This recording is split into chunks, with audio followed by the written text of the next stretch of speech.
우리에게 주시는 하나님 말씀은 요한복음 16장 31절에서 33절까지 석절 말씀인데요. 우리 함께 한 목소리로 합독하겠습니다. 시작. 예수께서 대답하시되 이제는 너희가 믿느냐? 보라, 너희가 다 각각 제 곳으로 흩어지고 나를 혼자 둘 때가 오나니 벌써 왔도다. 그러나 내가 혼자 있는 것이 아니라 아버지께서 나와 함께 계시느니라. 이것을 너희에게 이르는 것은 너희로 내 안에서 평안을 누리게 하려 함이라. 세상에서 너희가 환난을 당하나 담대하라. 내가 세상을 이기었노라. 아멘. 아멘. 방금 읽은 말씀에서 31절 보니까 예수께서 대답하시되 이제는 너희가 믿느냐 그러십니다. 이 대목 보면 참 마음이 답답하기도 하고 예수님 마음 헤아리면 좀 마음이 짠하기도 하고요. 왜냐하면 그냥 너희가 믿느냐라고 물으시는 것이 아니라 그 전에 뭐라고 말씀하냐면 이제는 너희가 믿느냐라고 말씀하세요. 이제는 너희가 믿느냐라고 말씀하시는 것을 우리가 보았을 때 그 이전의 제자들의 상태는 어땠다는 말이겠습니까? 예수님의 가르침을 이해하지 못했다. 예수님을 완전히 신뢰하지는 못했다라고 하는 이야기를 우리가 추론할 수가 있겠죠. 실제로 그랬습니다. 예수님이 말씀하신 별세에 관한 이야기, 부활에 관한 이야기들을 제자들은 온전히 다 이해하지 못했습니다. 그래서 지금 예수님은 이제는 너희가 그 가르침을 믿느냐, 따르겠느냐라고 질문하고 계시는 거죠. 이 질문은 31절 이전에 나오는 제자들의 믿음의 고백이 분명히 또 31절 이전까지 나오게 되거든요. 그 믿음의 고백을 토대로 예수님께서 제자들에게 사실은 되물으시는 질문이기 때문에 지금 31절로 예수님께서 물으신 이 질문에 대한 제자들의 대답은 거침없이 예스겠죠. 당연하지요, 주님. 네, 믿습니다. 저희요, 이제 알겠습니다. 이해할 수 있겠습니다. 라고 하는 대답이 분명히 있었을 것입니다. 그런데 이어지는 32절을 보십시오.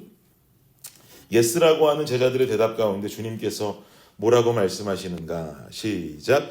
보라, 너희가 다 각각 제 곳으로 흩어지고 나를 혼자 둘 때가 오나니 벌써 왔도다. 그러나 내가 혼자 있는 것이 아니라 아버지께서 나와 함께 계시느니라. 이 32절 말씀 가장 처음에 사실은 접속사가 하나 있는데 한국어 성경에는 빠져 있습니다. 원문에도 접속사가 하나 들어가 있고요. 영어 성경에도 보면 그 접속사가 번역이 되어져서 들어가 있습니다. 무슨 접속사냐면 영어 성경 보시면 but이라고 되어 있어요. 그러나라고 하는 말이죠. 니들이 이제는 모든 것을 깨달을 수 있느냐, 이제 알겠느냐. 그러자 제자들은 그 전에 했던 믿음의 고백을 토대로 네, 그럼요, 알겠습니다. 그런데 그 뒤에 뭐라고 말씀하시는 거예요? 그러나 니들이 이제는 그 모든 것을 깨닫고 믿는다고 해도 어떤 일이 일어날 거냐면 너희들이 앞으로 다 각각 제 곳으로 흩어지고 나를 혼자 남겨둘 때가 올 거야 라고 말하는 거죠. 이게 무슨 말입니까? 이게 이런 일들, 지금 예수님을 홀로 남겨두고 제자들이 뿔뿔이 흩어지는 일들이 언제 일어날까요? 이날 밤에 일어나는 일입니다. 이날 밤에 그런 일이 일어나요. 이제 가룟 유다를 필두로 해서 예수님을 붙잡아가게 되는 사건이 이날 밤에 일어나게 되거든요. 이때 제자들이 예수님 붙잡혀 가실 때 모두 뿔뿔이 흩어져서 도망가게 되지 않습니까? 베드로는 예수님 모른다고 부인하고 도망치고 말이죠. 그런데 니들이 나를 떠난다고 해도 나는 결코 혼자 있는 것이 아니라는 거예요. 나의 아버지께서 나와 함께 계실 것이라는 거죠. 그러면 그 다음으로 이어질 말은 인간적으로 예상하면 어떤 대답이 나와야 맞겠습니까? 날 버리고 도망갈 너희들은 지금은 나를 이해하고 가르침을 받았다고 말하지만 사실 그거 보면 니네는 제대로 나 믿은 거 아니야. 니네 나를 제대로 따르는 거 아니야 라고 하는 어떤 나약한 제자들을 향한 책망의 메시지가 나와야 맞을진데 그 뒤에 이어지는 본문의 이야기는 우리의 예상과는 사뭇 벗어나는 것을 알게 될 수 있습니다. 우리 33절 한번 보십시오. 책망을 하시는지 한번 보겠습니다. 시작. 이것을 너희에게 이르는 것은 너희로 내 안에서 평안을 누리게 하려 함이라. 세상에서는 너희가 환난을 당하나 담대하라. 내가 세상을 이기었노라. 책망의 말씀이 아니에요. 이 나약한 이놈들, 나를 믿긴 뭘 믿어. 니네 곧 다 도망갈 놈들인데, 형편없는 놈들인데 책망하시는 게 아니에요. 너희가 환난을 당하겠지만 세상 속에 담대해라. 내가 세상을 이기었노라. 이 대목이 참 감동적인 메시지가 되는 거죠. 예수님은 곧 도망가 버릴 제자들에게 이렇게 말씀하시는 거예요. 니들이 나를 배신한다고 그래도, 날 버리고 떠난다고 해도 내가 너희들에게 원하는 것은 니들 삶 속에 누리기 원하는 평안이야. 아버지의 마음이 느껴지는 대목이죠. 니들이 나를 배신한다 해도, 버리고 떠난다 해도 너희에게 원하는 것은 너희들 삶 속에 누리기 원하는 평안이야. 그런데 너희가 살아갈 앞으로의 세상 속에서는 나를 믿는다고 하는 그 이유만으로 환난을 당하게 될 수 있단다 라고 지금 말씀하시는 겁니다. 지금 요한이 이 요한복음을 쓰고 있는 상황의 세상에서는 정말로 기독교인들이 환난 당하는 삶을 살고 있단 말이죠. 우리 신약성경 스케치에서도 지난주에 잠깐 이야기 나누지 않았습니까? 예수 믿는다고 그러면 출교당하고 상거래도 못하고, 이 요한복음이 쓰여진 시기가 요한계시록에 쓰여진 바로 직전에 쓰여졌기 때문에 이스라엘 백성들이 온갖 예수 믿는다고 하는 이유로 핍박당하던 시절에 이 책이 쓰여졌거든요. 그 사람들이 이 책의 독자가 되어지는 것이죠. 제가 요한이었으면 이 33절의 내용을 써내려가면서 그 기억을 더듬으면서 저는 많이 울었을 것만 같습니다. 니들이 날 배신한다 해도, 날 버리고 떠난다고 해도 내가 너희들에게 원하는 것은 평안이야. 너희가 살아갈 세상에서 너희는 환난을 당하게 될 수 있어. 그리고 말씀하시기를 그러나 담대해라. 내가 세상을 이겼어 라고 말씀하는 거죠. 담대하라는 이 말이 우리에게도 잘 쓰이지 않는 말이고 구어체라서 마음으로 확 와닿지 않는데, 영어 성경을 보면 우리가 작년에 우리 교회 표어로 삼았던 take heart라고 쓰여 있습니다. take heart. 그대로 해석하면 힘내라. 지금 예수님 믿는다고 결정하면 유대교에서 출교당하고 살고 있지, 먹고 살기도 힘들지, 유대인들과 식사도 못하고 교제도 못하지, 로마 정부에서 니들 개 취급하고 심지어는 사자밥 신세로 만들지. 그래도 힘내라. 사랑하는 아들아, 사랑하는 딸아, 너희가 살고 있고 환난을 당하고 있는 그 세상이라는 곳, 사실은 내가 다 이미 이겨버리고 승리한 곳이야. 나의 힘과는 상대도 되지 않는 곳이야. 결국 너희가 올라와서 살아갈 본향 천국과는 비교도 할 수 없어. 요한복음이 쓰여지던 시대를 살아가면서 예수님을 믿겠다고 고백하고 유대교에서 출교당한 사람들은 이 말씀을 통해서 당시에 굉장히 큰 위로를 받았겠죠.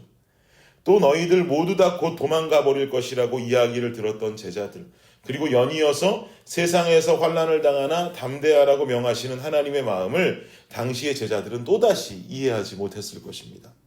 이것이 오늘 본문 속에 나오는 아버지 하나님의 마음인 것이죠.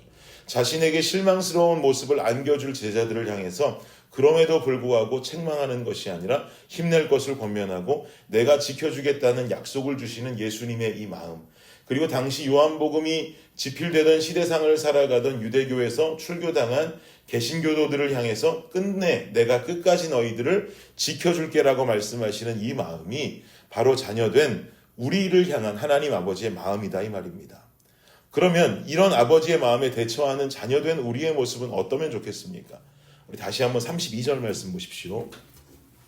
읽겠습니다. 시작. 보라, 너희가 다 각각 제 곳으로 흩어지고 나를 혼자 둘 때가 오나니 벌써 왔도다. 그러나 내가 혼자 있는 것이 아니라 아버지께서 나와 함께 계시느니라.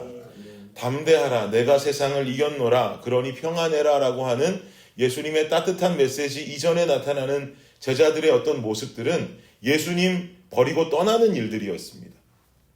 실제로 예수님께서 잡히시던 밤에 유다의 인도로 말미암아서 예수님을 찾아온 제사장들의 무리가 있었고 결국 예수님께서는 그 자리에서 붙잡히시게 되죠.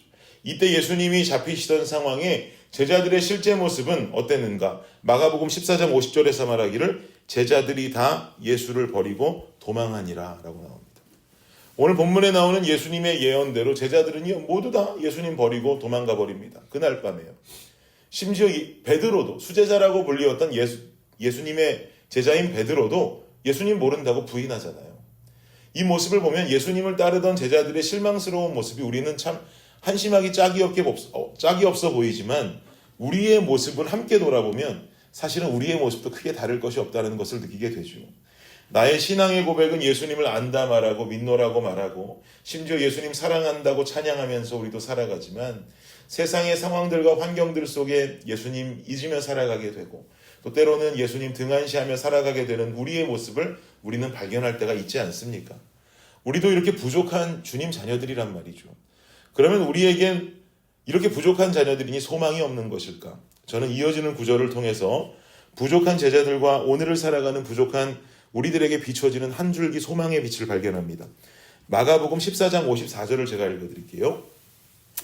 베드로가 예수를 멀찍이 따라 대제사장의 집들 안까지 들어가서 아랫사람들과 함께 앉아 불을 쬐더라. 다른 제자들이 모두 다 예수님 버려도 자신만은 예수님 버리지 않을 거예요 라고 말했던 사람이 누굽니까? 베드로였어요. 근데 주님 붙잡혀가니까 도망쳤단 말이에요. 그 뭔가 마음속에 두려움과 겁은 가득했지만 예수님 잡혀가신 그곳에 몰래 조용히 그날 밤에 따라갔던 사람이 베드로였던 것이죠. 사실은 이런 베드로의 모습도 굉장히 겁 많은 베드로의 모습으로 보이지만 사실 이조차도 굉장한 용기가 필요한 것 아니겠습니까? 가서 예수님 부인할지언정 몰래 그 뒤를 쫓아갔던 것. 이렇게 예수님을 쫓아가서 그 예수님의 모습을 보기 원했던 베드로는 그 마음을 계속 유지하게 될까요? 그렇지 않잖아요. 또 그 뒤에 이어지는 14장 71절 72절을 보면 그러나 베드로가 저주하며 맹세하되 나는 너희가 말하는 이 사람을 알지 못하노라 하니 닭이 곧 두 번째 울더라. 이에 베드로가 예수께서 자기에게 하신 말씀 곧 닭이 두 번 울기 전에 네가 세 번 나를 부인하리라 하심이 기억되어 그 일을 생각하고 울었더라 라고 말하거든. 예수님 예언대로 베드로도 닭이 울기 전에 세 번 예수님을 부인하고는 도망쳐버립니다.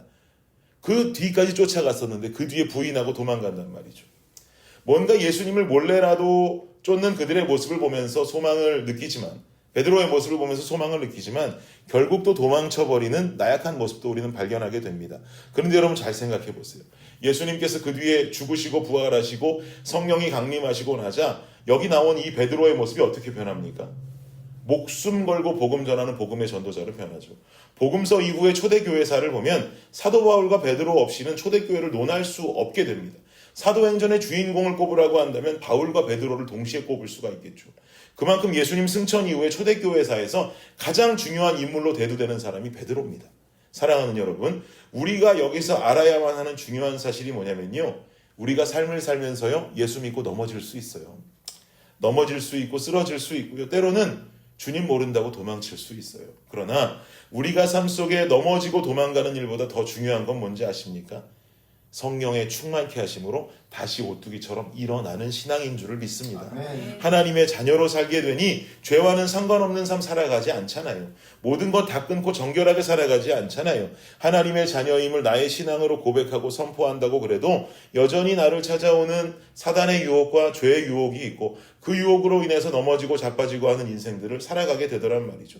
이런 우리의 나약함을 주님 모르실까요? 알고 계세요. 이미 다 알고 계세요. 오늘 본문 보니까 나오지 않습니까? 흩어질 것 모르셨어요? 아셨잖아요. 도망갈 것도 아신다잖아요. 자기 혼자 내버려두고 버려두고 내팽개치고 쳐두고 갈 것도 아신다잖아요. 그럼에도 불구하고 예수님 뭐라고 하셨다고요? 너희에게 평안 주기로 해. 담대해라. 내가 세상을 이겼노라. 이 말은요. 니들이 도망갈 것 아는데 그래도 앞으로의 삶 가운데 더 담대하기를 원한다라고 하는 말씀 아니겠습니까? 주님은 우리가 죄의 유혹에 낮아빠지는 나약한 인간이라는 것 알고 계세요. 선악과 만들면서 아담과 하와가 이거 먹을지 몰랐겠냔 말이죠. 주님은 우리의 나약함을 누구보다도 잘 아세요. 넘어질 것도 안단 말이에요. 그러나 주님의 관심은 그 다음에 있습니다. 다시 일어나고 주님을 붙잡는지, 주님 손을 잡고 다시 일어나는지, 넘어진 내가 다시 주님을 따라오는지 말이죠. 아니면 그냥 자빠진 김에 죄 속으로 빠져서 허우적거리며 살고 있는지, 주님은 그 모습에 관심이 있으십니다. 사랑하는 여러분, 우리는 우리의 나약함을 알고 계시는 주님을 바라봐야 될 줄 믿습니다. 자녀라고 하지만 넘어질 것 알고 계시는 그 주님의 손을 붙잡고 여전히 일으키기 원하시는 그 하나님을 신뢰하고 일어나는 거죠. 자빠지면 일어나고 쓰러지면 일어나는 모습들이 계속 되풀이되어질 때 우리는 신앙의 성장을 경험하게 됩니다. 아, 예수 없이는 살 수가 없구나. 성령의 도움 없이는 안 자빠질 수가 없구나. 결국은 내가 자빠지지 않기 위해서, 넘어지지 않기 위해선 더 주님 붙잡아야겠구나. 그러다가도 넘어지면 더 주님 붙잡아야겠구나라고 하는 신앙의 성장이 우리 삶 속에 일어나야 된다는 것이죠. 네. 이것이 바로 아버지의 마음인 줄을 믿습니다. 네. 이 아버지의 마음을 따라가며 결국은 그 아버지의 마음을 기쁘게 여름날의 냉수와도 같이 시원케 해드릴 수 있는 우리 블레싱 성도님들의 삶이 될 수 있기를 예수님의 이름으로 축복합니다. 네. 기도하겠습니다. 주님 감사합니다. 주님은 우리의 연약함을 누구보다 더 잘 알고 계십니다. 그러기에 우리가 때로는 넘어지고 자빠진다 할지라도 나약함을 알고 계시는 주님께서 담대하라, 내가 세상을 이기었노라, 다시 일어나라, 다시 따르라라고 하시는 그 아버지의 마음을 우리가 헤아리며 주님 붙들고 다시금 일어나는 신앙인들이 되게 하여 주시옵소서. 그 안에 성장이 있길 원하고 결국은 넘어지고 일어나고 넘어지고 일어나고 하는 삶이 반복되다가도 오늘은 내가 성령을 붙잡고 넘어지면 안 되지, 넘어져서는 안 되지라고 하는 또 성장한 믿음을 가지고 우리가 점점 우리 자신의 믿음의 성장을 경험하고 목격하는 우리 블레싱 성도님들의 삶이 되게 하여 주시옵소서.